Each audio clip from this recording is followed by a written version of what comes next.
नमस्कार दोस्तों, स्वागत है आप सबका हमारे चैनल वेदांत पर।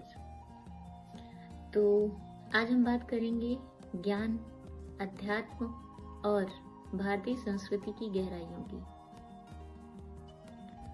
आज हम जानेंगे वेदांत शब्द का असली अर्थ क्या है। संस्कृत में वेद शब्द का अर्थ होता है ज्ञान, बुद्धि या सत्य का बोध। वेदांत वास्तव में वेद शब्द का बहुवचन है, यानी कि एक वचन वेद है और वेद को ही हम बहुवचन में वेदांत कहते हैं।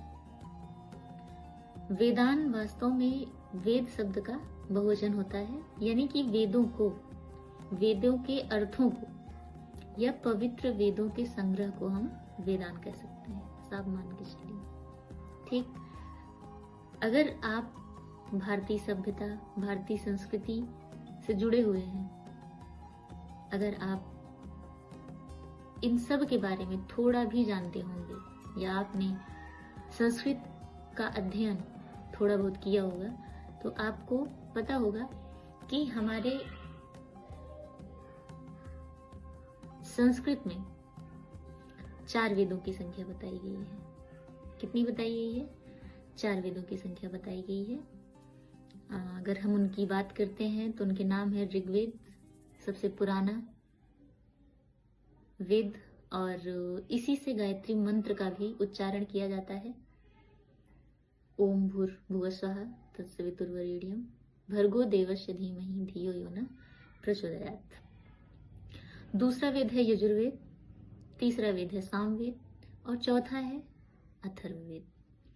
ये चारों वेद मिलकर ही वेदांत कहलाते हैं, ठीक।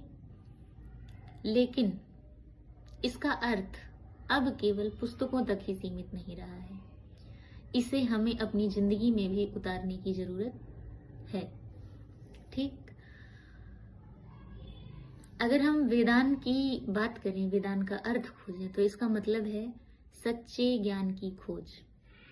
वह ज्ञान जो हमें आत्मा, परमात्मा और सृष्टि के रहस्यों से परिचित कराए, वो क्या है? वेदांत है, ठीक। अब आइए हम थोड़ा वेदांत के बारे में समझते हैं। तो हम केवल शब्द ही नहीं पढ़ते हैं, हम सत्य का भी अनुभव करते हैं, और जब हम सत्य का अनुभव करते हैं तब हमें वेदांत से संबंधित, अपने जीवन से संबंधित, अपने जीवन के गूढ़ रहस्यों की जानकारी के बारे में हमें पता चलता है। तो अगली बार जब हम वेदांत शब्द सुने तो याद रखें कि यह सिर्फ ग्रंथों का नाम नहीं है, बल्कि ज्ञान की यात्रा का प्रतीक है, जिसे आप अपने जीवन में जरूर लाएं। अगर आपको यह वीडियो अच्छा लगा हो तो इसे लाइक, शेयर और सब्सक्राइब जरूर करें, और ऐसे ही ज्ञानवर्धक कंटेंट हम आप तक पहुंचाते रहेंगे।